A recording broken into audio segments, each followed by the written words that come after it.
Hi, I'm Keith, and today we're going to teach you how to barbecue spatchcock chicken. Everyone loves barbecue chicken. It's delicious, it's juicy, and what better way to get a consistent result than to spatchcock it. So we're going to spatchcock this chicken, which basically just means we're going to split it in half so we can flatten it out on the barbecue grill. So welcome to my backyard here in sunny South Auckland. I'm here with the Barbecue Gamer to help you spatchcock a chicken. Make sure you stick around to the end of the video. I've got a secret tip to help you maximize that juiciness. Today we're going to be cooking on this ProQ XL20. This is a large bullet type smoker. These are great for cooking large cuts, low and slow. They got a lot of volume, so you're going to be able to feed your family and your guests. And they work well with just about any kind of charcoal, so briquettes, lump, extruded, whatever you like, the choice is yours. And today's sponsor is Rum and Q. What are you rubbing your meat with?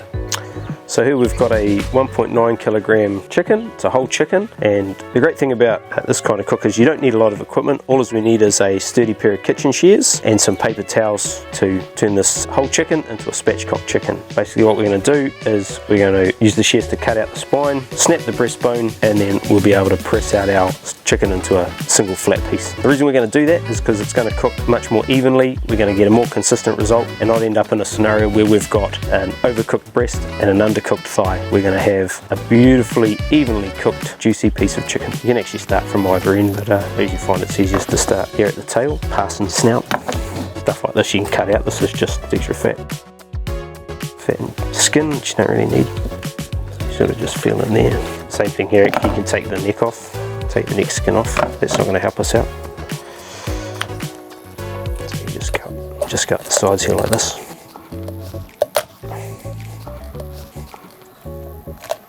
Now, the reason I use kitchen shears is because you have a bit of an advantage when you're cutting through the back of the rib cage. Kitchen shears, obviously, you can apply cutting force from both sides, whereas if you're doing this with a knife and you're trying to really just saw through it, it can be a bit messy. And no one wants to chop their thumb off because they were doing it the hard way. So that's the spine out. Then you can open the chicken up here, and you can see this is the breastbone through here. Basically what we're going to do is we're just going to press down here to snap away these joints. Trim this up, tidy this up a bit. So now we've got our spatchcock chicken, nice and flat. Some of the things you can do if you want to spend a bit of time is you can actually take out this cartilage here. It's a part of the breastbone, and if you really want you can take out the rib cage as well. It's a lot of extra work, but might give you a nicer finished product in terms of when you're coming time to section it up and enjoy it. What I might do is just to illustrate that, I will cut out this cartilage. I won't take out the rib cage. Again, this is where the shears come in useful, because they snip right through these bones and joints. Got a nice break there.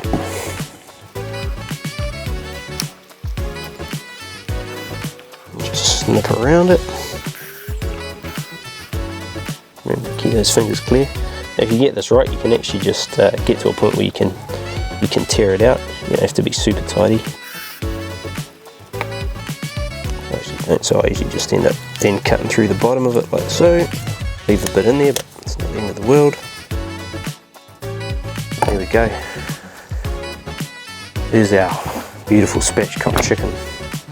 The next step you can do here is you can tidy it up a little bit. So by tidy it up, I just mean taking off these extra bits of fat here. Now, one of the things about cooking chicken is we're not going to cook it long enough to render a lot of fat out. So these big fat globs of chicken and chicken fat and skin, you can just get rid of them.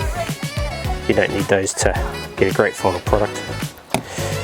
Some of these bits and pieces, that's probably about all that needs.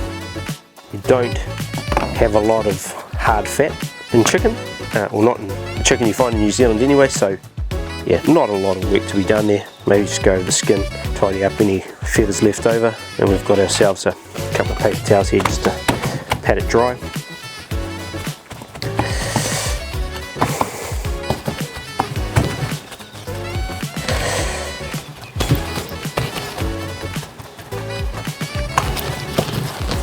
Just dry skin it. Now you're going to want nice dry skin so that it crisps up as part of the cook.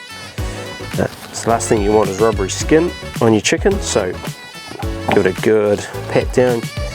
Now really go to town with a few paper towels just to dry that out. Do the bottom as well. Probably should have done that the other way around, but hey, we've got lots of paper towels.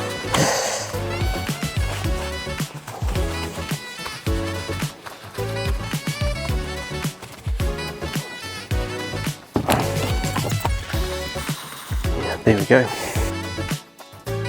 Now let's get on to rubbing our Spatchcock chicken with our Rum and Q Soft Q.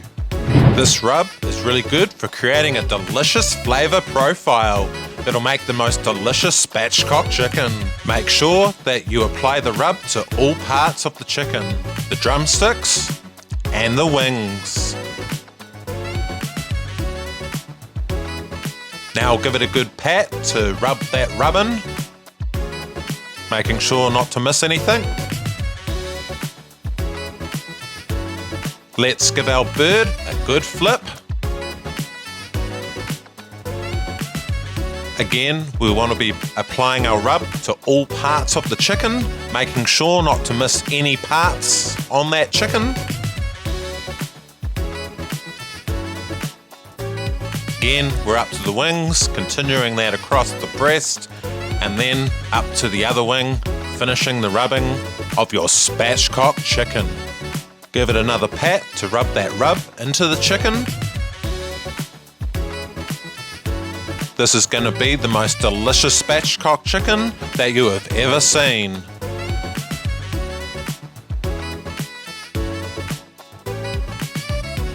And that about does it. It looks nice and rubbed.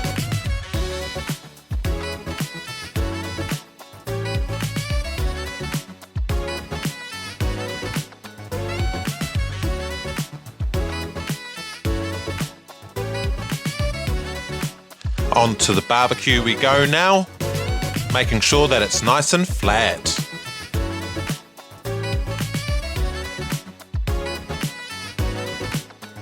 Alright, on goes the lid.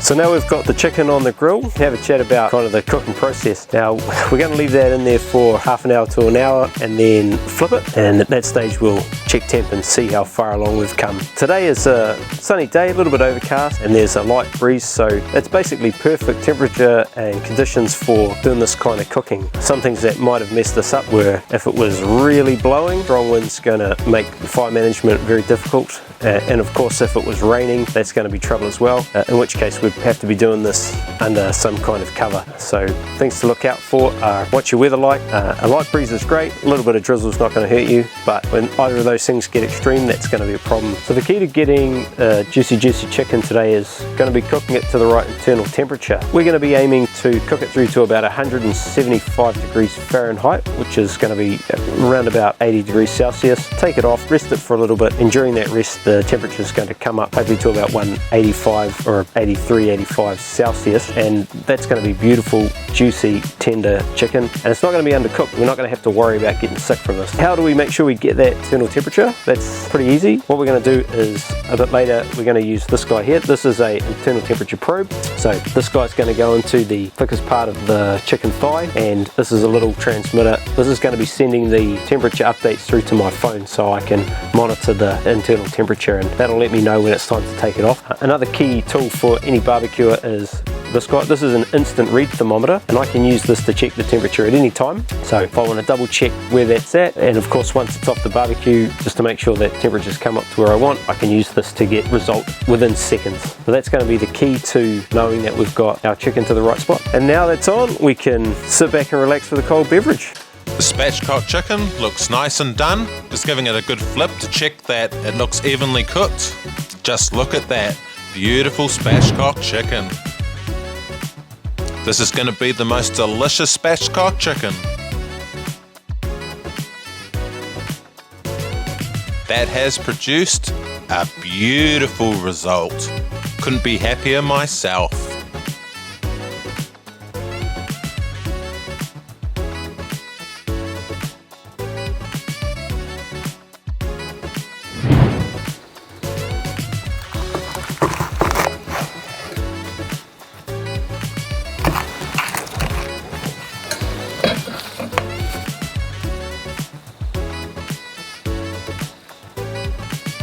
And how juicy is that? Look at that beautiful chicken breast. Beautiful colour there. Absolutely fantastic. Tender texture. Crispy skin. Perfect chicken. Okay, this chicken is done. It's absolutely beautiful and cooked. Keith has done an amazing job, so I'd like to thank you for being on the Barbecue Gamer here today, Keith. Yeah, thanks for having me. So let's give this a try. I'm just going to pull it. Oh, okay. The leg just came right out, so let's give it a try. Wow. That's really good, mate. Oh, beautiful.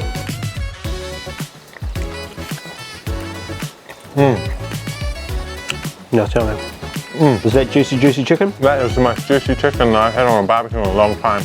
That's gorgeous. That's gorgeous. The flavour.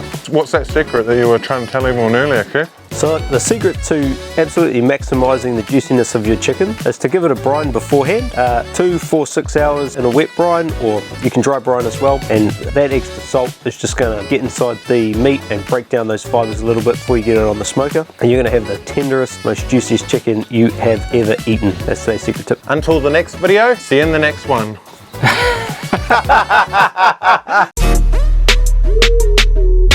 Thank you.